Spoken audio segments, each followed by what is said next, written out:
Hi, and welcome to You've Got This podcast with Kat and Von.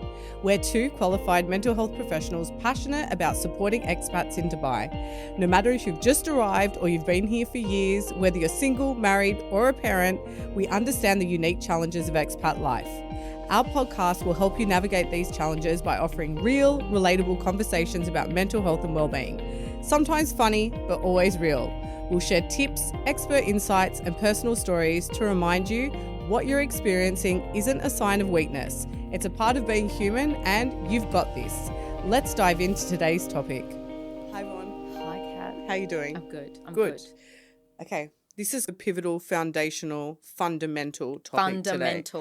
And I'm surprised we didn't start this because really this is so true to what we both do, something that we both place a lot of emphasis on. And that is the importance of self-awareness in your own mental health. And just the most simple, basic understanding of that is, for me, is that it's the awareness, the ability to reflect on your own mental health, okay, and have some distance from it. What I mean by that is to understand the role that your thoughts play, how, you feel because you're thinking things and the connection between the two, that the events in the real world can't force you to feel a particular way.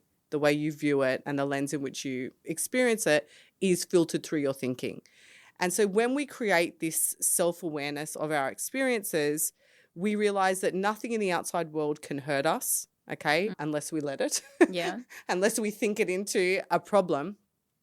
And that's not to say there are not hard things and obstacles and challenges and, of course, and setbacks and disappointments. That's not the point. But self-awareness and having the self-awareness allows us to reflect on our lives and experiences, to learn from them, to grow, to ground, and to lead more fulfilling lives than potentially zero self-awareness. Okay?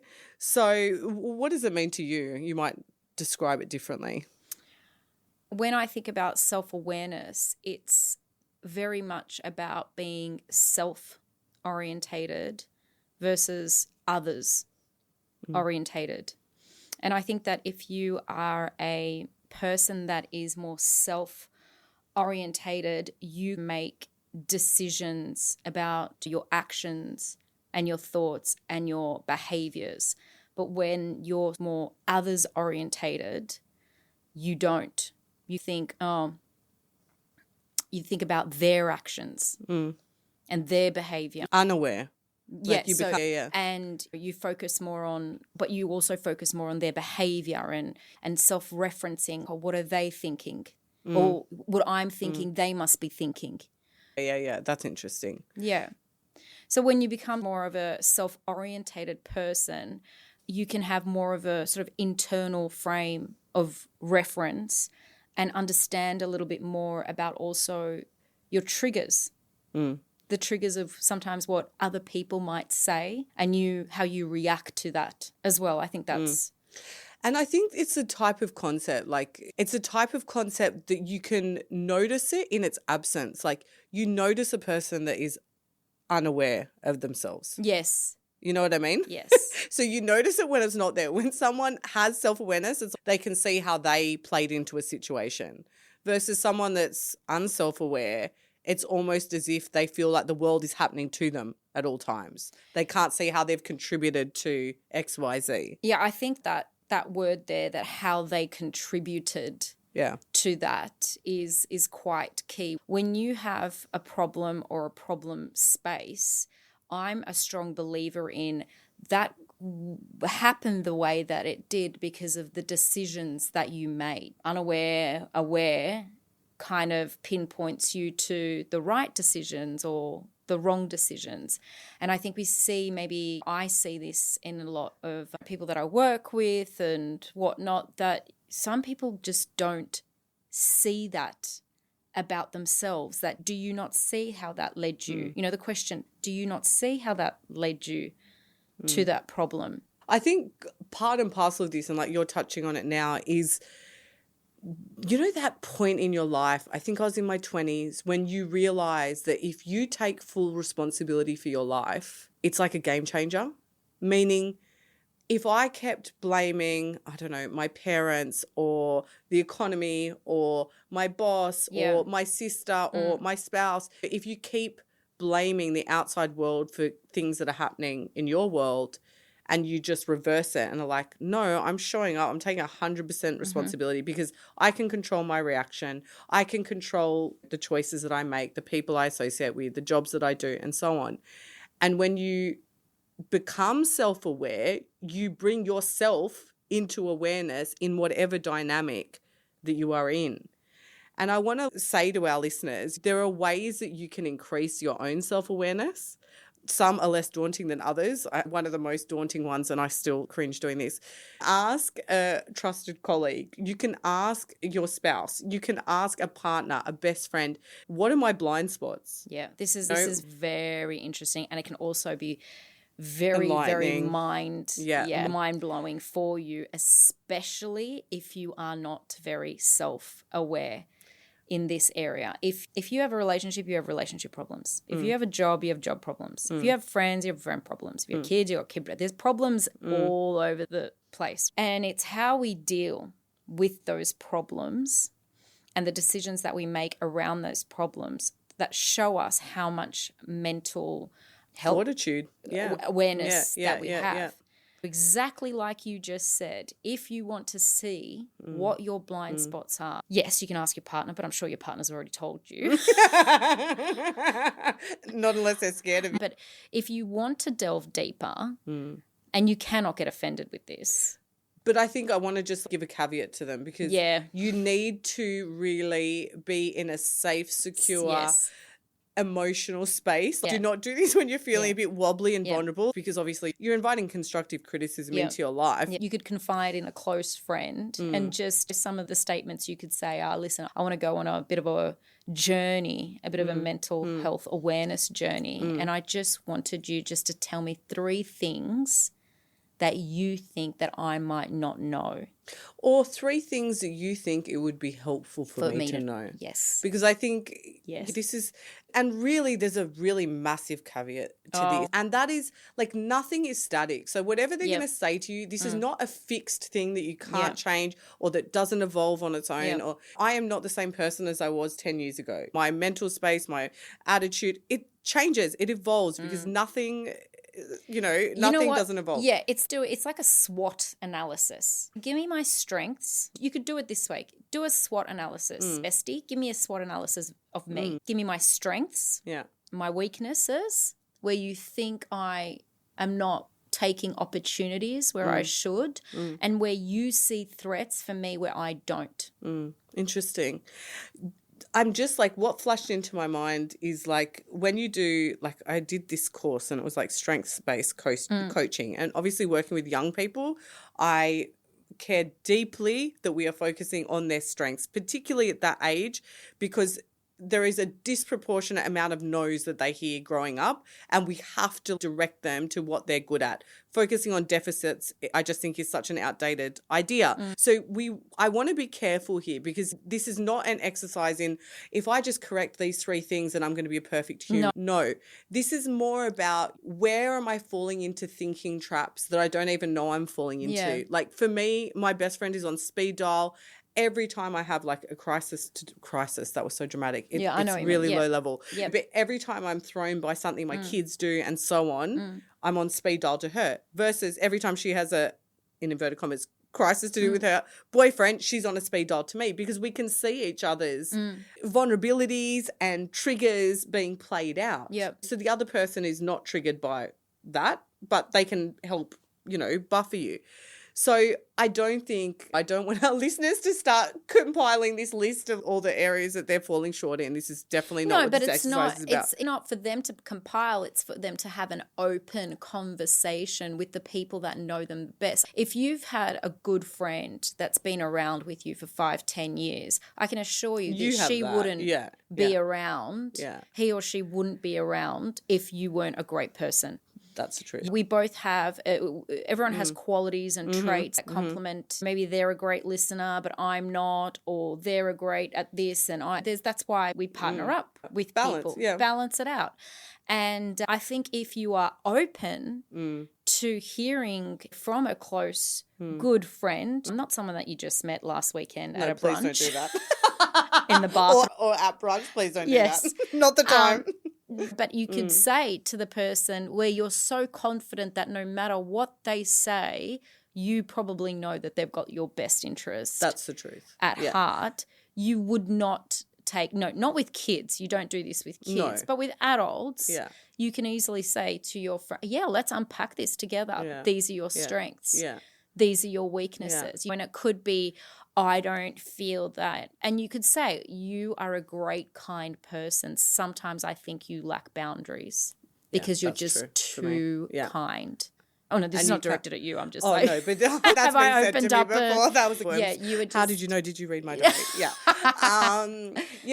That's a good point. And I think if our listeners, maybe they're not ready to hear that from someone else, but if we were to do some inquiry and some journal-based work, So what kind of questions could we ask? What would you ask yourself to identify or uncover whether you are mentally aware through journal writing? Do you think some questions like, how do I deal with adversity? Do you think So if you try to think of the last time that you felt really challenged with something, what sort of thoughts showed up for you? Yeah. Because with that, you uncover some beliefs you hold about yourself. You can watch it, what triggers you, what your reactions were to that, what were the consequences of those reactions, what behaviors came after that. So when you unpack real life things that have happened in journaling form, and you can just freely, put it all on the page, and the biggest thing for me is like, how did I contribute to that situation? How did this outcome happen? What did I do to get this outcome? Wanted or unwanted, doesn't matter. Because even in something that feels very obvious that the other person was in the wrong, there's often still something, and not for all examples, but in a lot of cases, there are things that we've done also to contribute to that situation. Yeah. Bringing awareness to those is kryptonite, because you can then learn, reflect, grow, and evolve. That's the whole idea. Yeah. And we talk about what kind of statements can you hear, is things like when you hear your kids or your partner or your friends say, you always do that. Yeah. But you don't know, or you think you do it. Yeah. Write it down, unpack it with yourself separately through some groundwork. What is it that you hear you always? Yeah. Yeah. It can be very enlightening. Yeah, I'm trying to think, because sometimes I'm really like, you have to catch the person at the right time. Yeah, when true. You are mid-fight or mid-argument is not the time to be like, are you aware that you're doing it? Like, really, no. But when I'm in a calm space and a receptive space and an open space, I will hear and I will take on board what someone has to say to me. It's all about the delivery, right? When I'm activated is not the time to tell me I'm doing anything wrong. I'm going to be in defensive mode. Yeah. I think that's part of it. But we all know someone that is really... I've asked my kids this, especially my eldest. I'll say, what can I do differently that you think that I'm not aware of that I should do differently? And you know what my eldest said to me? And I was shocked when I heard this, because I was like, that's a problem for me and in my line of work. And he said, you always look for the negative. So interesting. God, they're so perceptive. You think that they're not understanding, but they are. You always find it's the negative that you point out. Yeah. And it was so enlightening for me, because yes, absolutely, but that is a learnt trait that I have. That is a generational trait that I have developed. I know I do. And when I'm aware of it, I absolutely 100%. I obviously don't do that in my line of work. And no. But when you're with relaxed, your close of course, friends and your people that you feel safe with, this is where that sort of stuff shows up. And I was like, wow. He goes, yeah. I was like, give me an example. Or if I'll say something or something about something, you'll find the negative in that. And I don't see myself doing that. Yeah. But now that he's brought it up, I'm always, I can see how even though I'm not thinking that, it's just the linguistic that I am using that makes it sound like that. And the tone sometimes. But that was really like very cool that you did that, because knowing that, and in terms of the relationship you have, and I know the relationship you want to nurture with your child, like what valuable feedback. Yeah, because now what I find myself doing is I catch myself on that, and I quickly, and this is one of the best things you can do with your partner and your loved ones and whatnot to develop a better mental health sort of relationship, is just to say, quickly catch yourself and go, okay, I know that sounded really negative. Yeah. I didn't mean it the way that must have sounded. What I meant by it is this, but I can see how it would have come across negative. And more often than not, my son will go, thanks for clarifying, because that would have sounded. Because you say things so quickly. Communication, you don't sometimes think about what you're saying. Words just come out of your mouth. And as a mum, we're in mum mode. Yes. You know what Xander said? Oh, sorry, I shouldn't have said his name. But what my eldest said to me, he said, you never listen. I'm like, what? Never listen. And then when I thought about it, I'm like, no, he's 100% right. I'm like, do this and do this. And he's trying to tell me, I don't know, I'm always assuming he's like trying to get out of bedtime or trying to get out of the, and I have a story, what he's trying to, and it's true. I don't actually listen. I don't actually listen to you. Like, yes, because you're busy, and you know that for a toddler, yes, okay, their story is so important, but it's so not. Yeah. And you're busy, but they can see your bodily signals that you're actually not listening. And that is sometimes very aware, like a mental health awareness of not listening for an adult. There's a lot of people out there that when you're having conversations with your partner, whatever, your friends, and you can see that they're actually not listening. They're busy on their phones or they're looking away. Unless you know that they've got ADHD or that their traits are that they've always been like that, but they're actually listening because they can converse and ask you questions. But it's when you can see that, and when you can understand that, and when you're being told that, and when you can also accept that and do something about that and not take offense, that's when things change for you. Agreed. And I think like we will leave it there. I'll just finish on this last point, which is, in light of all of this self-awareness talk, and we really encourage people to do that. There are a lot of like self-awareness journals online. You can Google prompts yourself. We'll attach some to there's a whole lot that I use, and I'll put on there.